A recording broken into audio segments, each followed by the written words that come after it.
नमस्कार, सीधी सट में आपका स्वागत है। मैं हूं श्रीपाल सक्तावत और आज हमारे साथ हैं एक ऐसी शख्सियत जिसने उन बेटियों को जिंदगी दी जिन्हें अपनों ने बिसरा दिया था। किसी ने डस्टबिन में अपनी बेटी को फेंका तो किसी ने पालना घर के हवाले कर दिया।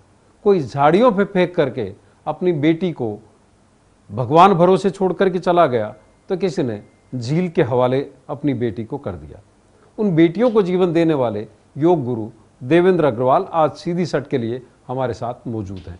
आपका बहुत बहुत स्वागत है देवेंद्र अग्रवाल साहब। योग गुरु थे आप जी। अचानक ये ट्रैक कैसे पकड़ लिया बेटियों को बचाने का? आज से लगभग 12 साल पहले एशिया में हाईएस्ट कन्या भ्रूण हत्या उदयपुर में हुई और उदयपुर की प्रसिद्ध झीलें जैसे फतेह सागर, उदय सागर, पिछोला, खूनी झील के नाम से, खूनी झीलों के नाम से उन्हें पहचाना जाने लगा। तब मन में विचार आया कि जो बेटियां इस प्रकार से मारी जा रही है, अगर समय रहते कुछ किया जाए तो उन्हें बचाया जाना संभव है। क्योंकि जब उन भ्रूण को देखा गया तो वो नवजात कन्या के शव थे, वो सब छठमासीय सतमासीय थे। तो मन में विचार आया कि बाहर एक पालना रख देते हैं, जिनके भी घर में बेटियों का जन्म होता है तो वो इतना दूर उसे फेंकने न जाए और हमारे पालने में छोड़ जाए। इससे उन बच्चों का जीवन बचाया जाना संभव हो पाएगा और उन्हें जीने का, बढ़ने का अवसर मिल पाएगा। आपने एक स्लोगन दिया, फेंको मत हमें दो। जी।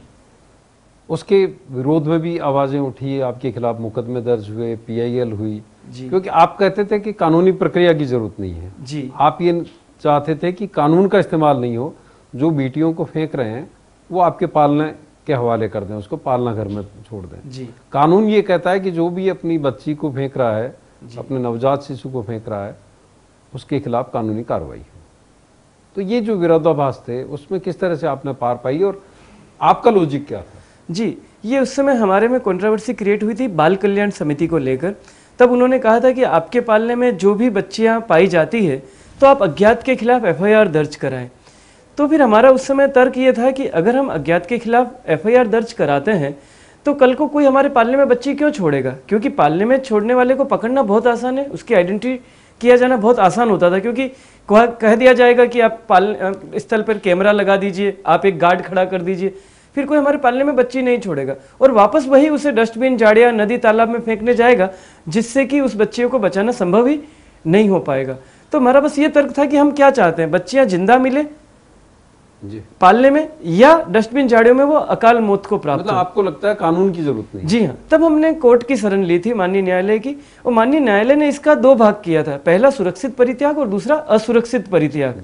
अगर पालने में छोड़ा जाता है तो उसे सुरक्षित परित्याग माना जाएगा और यह माना जाएगा कि वह ऐसा अपराध नहीं है कि आप अज्ञात के खिलाफ FIR दर्ज किया जाए, और अगर अन्यत्र कहीं छोड़ते हैं तो फिर FIR दर्ज होगी। और अच्छा, आपका जो पालना है उसकी बड़ी पूरी दुनिया में चर्चा होती है, एक अलग तरह का कंसेप्ट। जी। बच्ची को छोड़ा, उसके 5 मिनट बाद सायरन बजेगा, क्या किस तरह का मैकेनिज्म आपने इसमें अपना? जी हाँ, इसमें हमने एक सॉफ्टवेयर लिया था। उसके पीछे हमारा कंसेप्ट ये था कि छोड़ने वाला उस दरमियान सुरक्षित रूप से वहां से जा सके, ताकि उसकी पहचान का उसे कोई भय न रहे। इसमें इसका जो SOP है, मेन SOP वह यही है कि उसकी पहचान को डिस्क्लोज नहीं होने दिया जाएगा। जी। इसी से हम इस योजना में सफल हो पाए। लेकिन ये कहा जाता है कि इसके जरिए तो आपने उन अपराधियों को बचा दिया। जी हाँ, पर उन मासूम बच्चे जो मर जाते मतलब आपकी प्रायोरिटी क्या है, अपराधी नहीं बचे या बच्चियां बचे? जीवन।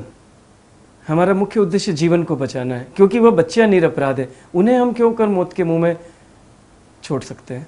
अच्छा, कितने बच्चे कितने आए, बच्चियां कितनी आई? अभी तक कुल 150 नवजात बच्चों का हमारे पालना स्थल में हमें सेवा का अवसर प्राप्त हुआ है। इतने उनमें बच्चे कितने हैं? मैक्सिमम बेटियां ही पाई गई है, अधिकतम। उसको लेकर जो गोद देने की प्रक्रिया है उसको लेकर के भी बड़े विवाद हुए, लिटिगेशन हुए, आपके खिलाफ मुकदमे दर्ज हुए। जी हाँ, उस समय कानून बहुत ही इतनी व्याख्या लिए हुए नहीं था, तो हम इस संदर्भ में हम सुप्रीम कोर्ट तक गए, हमने अपनी बात केंद्र सरकार तक पहुंचाई, हमने बात संसद तक में भी उठाई, और उसके बाद हम सफल हुए इसमें कानून बनवाने के लिए, जिससे कि आज पूरे भारत में एक रूप है एडॉप्शन की प्रक्रिया को लेकर। हाँ, हम उसमें सफल हुए और आज हर वह परित्यक्त बच्चा जो अनाथ आश्रम में पल्लवित है, वह एक विधि अनुरूप गोद दिया जाना संभव हो पा रहा है। इस संदर्भ में हमारे पर कई PIL भी लगाई गई थी, कई प्रकार की हमें परेशानियों से हमें गुजरना पड़ा, पर ईश्वर की कृपा से हम सब में विजय प्राप्त हुए। अच्छा, जो बच्चियां आपके यहाँ से निकली पिछले, मुझे अच्छी तरह याद है 2006 में हमने एक स्टिंग ऑपरेशन किया, उसके बाद फतेह सागर में वो 4 भ्रूण मिले थे और उसके बाद में आप इंस्पायर होकर के आपने ये काम शुरू किया। उन बच्चियों से क्या अभी भी आपका संपर्क है? उनके परिवार वाले आते हैं आपके पास? हाँ, उसमें से कई बच्चे हमारे संपर्क में हैं और बहुत ही खुशी के क्षण होते हैं जब वो हमारे पास आती है, हमारे गोद में होती है, तब लगता है कि हाँ, जीवन पूर्ण हुआ। अब वो बच्चियाँ बड़ी हो चुकी है, कोई 10 साल की, कोई 8 साल की, कोई 11 साल की, तो ऐसा लगता है कि हाँ, सब कुछ पा लिया जिंदगी में।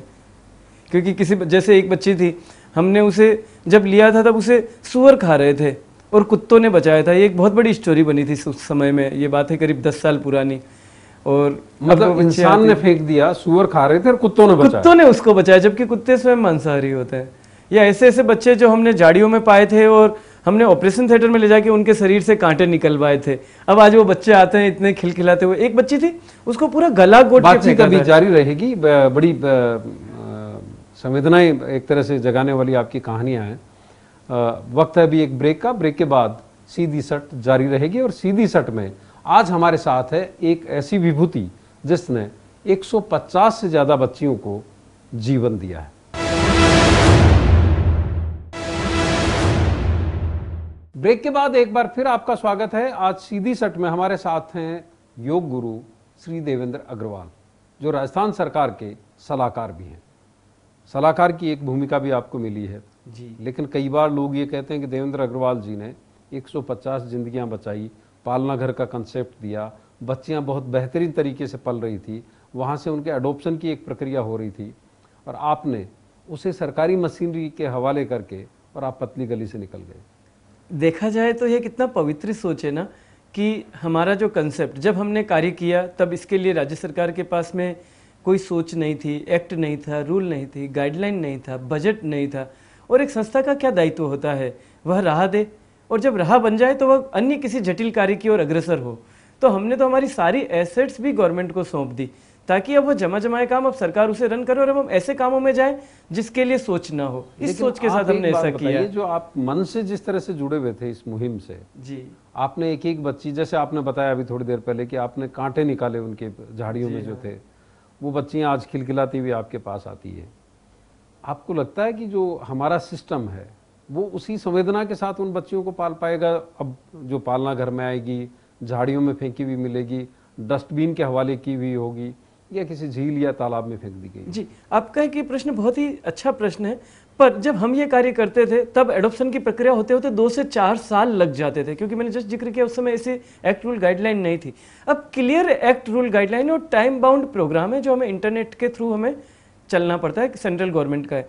अब कोई भी बच्चा आश्रम में 2-3 माह से ज़्यादा नहीं रह सकता, उसे गोद जाना ही होगा। इतना एक टाइम बाउंड प्रोग्राम है, इसलिए सिर्फ 2-3 माह की बात है। लेकिन कुछ फिर बच्चों उसको परिवार को मिल मैंने जाएगा देखा जिनको उन्होंने ऐसी जगह छोड़ दिया, उसके बाद में उनके शारीरिक आघात लगा, वो एक तरह से कहते हैं बहुत कमजोर स्थिति में, जिनको आप पालन पोषण भी कर रहे थे। जी हाँ, उनकी केयर का एक बड़ा मुद्दा है। आज आपको लगता है कि एक व्यक्ति जो आप जैसे लोग जिस तरह से उन बच्चों को पाल रहे थे, आपकी पूरी सेविकाएं जो थी, पूरा आपका एक हॉस्पिटल था वहाँ पर, उस तरह की सेवा उनको मिल पा रही होगी बच्चों? हाँ, मैं कोशिश कर रहा हूँ जी, मैं एज ए स्टेट एडवाइजर कोशिश कर रहा हूँ, क्योंकि अभी राजस्थान सरकार ने अब जैसे 65 पालना स्थल की स्वयं स्थापना कर दी है।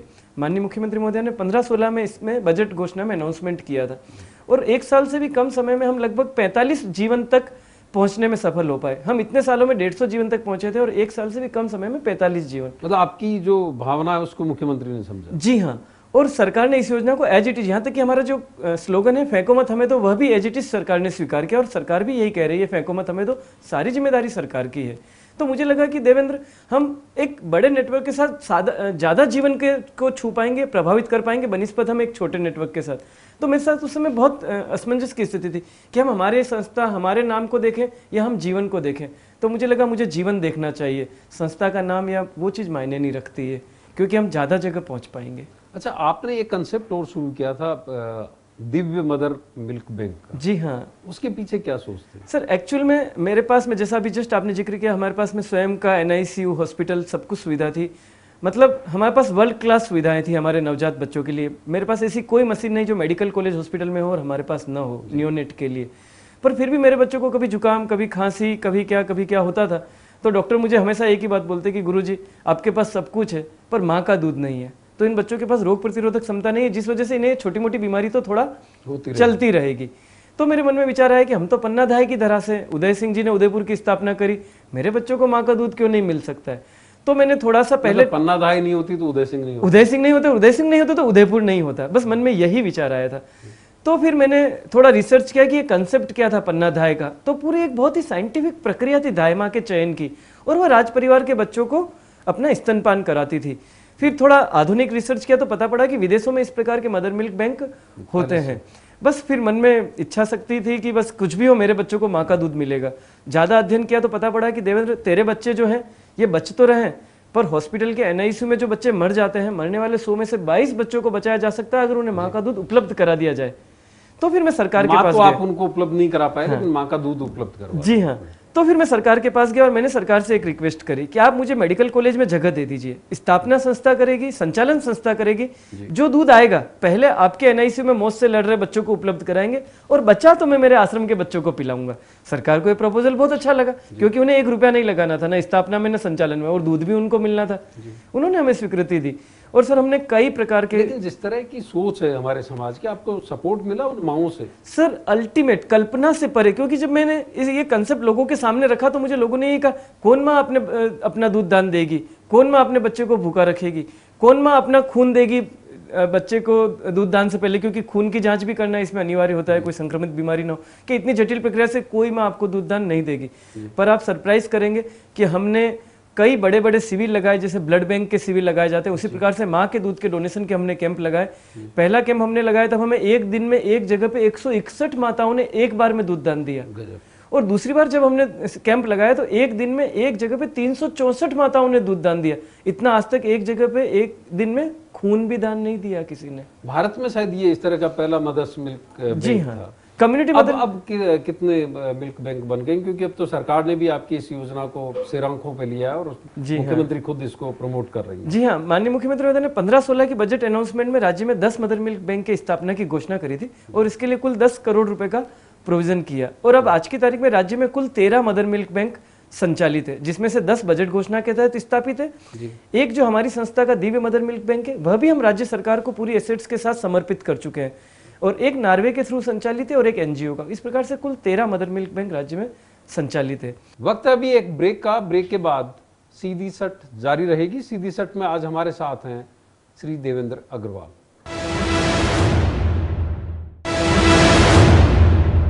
ब्रेक के बाद एक बार फिर आपका स्वागत है। आज सीधी सट में हमारे साथ है श्री देवेंद्र अग्रवाल। अग्रवाल साहब, आपने बेटियों को बचाया और बेटियों की रोग प्रतिरोधक क्षमता बेहतर हो, इसके लिए आपने उनके लिए मदर्स मिल्क बैंक की भी एक स्थापना की और उसको कंसेप्ट को पूरी तरह से ले लिया। अब एक और मुहिम में आप जुड़े हुए हैं, उसमें भी राजस्थान सरकार ने आपको सलाहकार की भूमिका में रखा है, बेटी गौरव उद्यान। जी हाँ। ये क्या है? सर हमारे मन में ये विचार था कि जो पालना स्थल योजना है वह तो एक तात्कालिक समाधान है ना, जब तक कि समाज की सोच न बदले बेटियों को लेकर, तब तक हम बेटियों को मरने के लिए तो नहीं छोड़ सकते ना। तो तात्कालिक समाधान है, फेंको मत हमें, तो पर हमें दीर्घकालिक समाधान पर भी तो पैरेलल कार्य करना ही होगा। बेटियों के जन्म को हमें गौरव और उत्सव का प्रसंग बनाना ही होगा, उन्हें जीने और बढ़ने का अवसर देना ही होगा। तो हमने बेटियों के जन्म को गौरव और उत्सव का प्रसंग बनाने के उद्देश्य से एक बेटी गौरव उद्यान की स्थापना की परिकल्पना करी, जहां पर बेटियों के जन्म को ना हम सिर्फ उत्सव के रूप में बनाए, जितनी भी शहर की बेटियां हैं जिन्होंने राष्ट्रीय अंतर्राष्ट्रीय स्तर पर अपना नाम रोशन किया है शहर का, माता पिता का, हम उनकी वहां पर एक दीर्घा स्थापित करें, उनके अचीवमेंट वहां बताएं ताकि दूसरी बच्चियां भी प्रेरित हो। साथ ही हम वहां पर एक कला दीर्घा बनाए जहां बच्चे अपनी कला को प्रदर्शित कर सके, वहां एक ओपन ऑडिटोरियम हो जहां पर बच्चियां अपना जो चाहे इच्छा चाहे वहां पर प्रदर्शन कर सके, उन्हें खेलने का, बढ़ने का, मनोरंजन का सारे अवसर उपलब्ध हो सके, वो अपनी डिग्निटी को महसूस कर सके। आपको लग रहा है कि इसका कोई इम्पैक्ट होगा? क्योंकि आमतौर पर लोग इस तरह के प्रयोगों को मानते हैं कि शोसेबाजी, ये अखबार में, मीडिया में, खबरों में छाने का एक तरीका है, सुर्खियों में बने रहने का एक तरीका है ना। चूंकि अब इस प्रोजेक्ट को राज्य सरकार ने स्वीकार कर लिया है यूडीएच विभाग में, और अब हम हर जिले में बेटी गौरव उद्यान की स्थापना की ओर अग्रसर हैं, और हम हर बेटी गौरव उद्यान की स्थापना पर लगभग 10 करोड़ रुपए का इन्वेस्ट करने का प्लान कर एक उद्यान पर, और ये अंतर्राष्ट्रीय कंसेप्ट पर होगा जहां बेटियों को बहुत ज्यादा प्रिविलेज दिया जाएगा।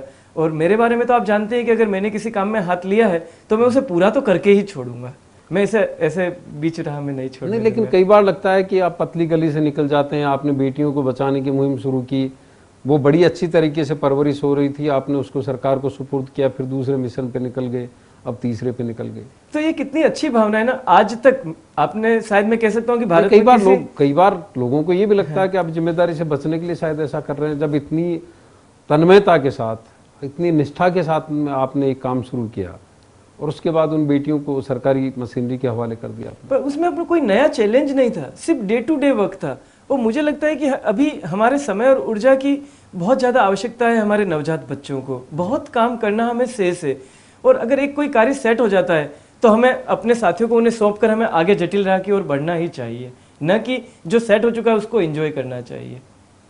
मतलब आपने अपने एसेट्स, प्रॉपर्टी सब उसको सुपुर्द कर जी हाँ, जी, जो सरकार प्रोजेक्ट हमने सेट हो गए थे, हमारे कुल 7 प्रोजेक्ट सेट हो चुके हैं। सरकार ने उसे एज इट इज स्वीकार किए। वो 7 प्रोजेक्ट हमने यूं के सरकार को उनकी अगर कॉस्ट मानी जाए, एक मोटा मोटा अनुमान, तो कितने करोड़ की होगी, कितने लाख की होगी? ऐसे कॉस्टिंग तो नहीं निकाली जा सकेगी, क्योंकि भौतिकता में उसकी बहुत ज्यादा वैल्यू नहीं। जैसे मदर मिल्क बैंक की बात करें, जमीन सरकार ने ही उपलब्ध कराई थी, हमने तो सिर्फ उसकी स्थापना करी थी, परिचालन किया था। तो मोटा मोटी देखे तो हमने लगभग 4 करोड़ रुपया तो सिर्फ दिव्य मदर मिल्क बैंक पर ही पिछले कुछ साल में ही खर्च कर दिया था।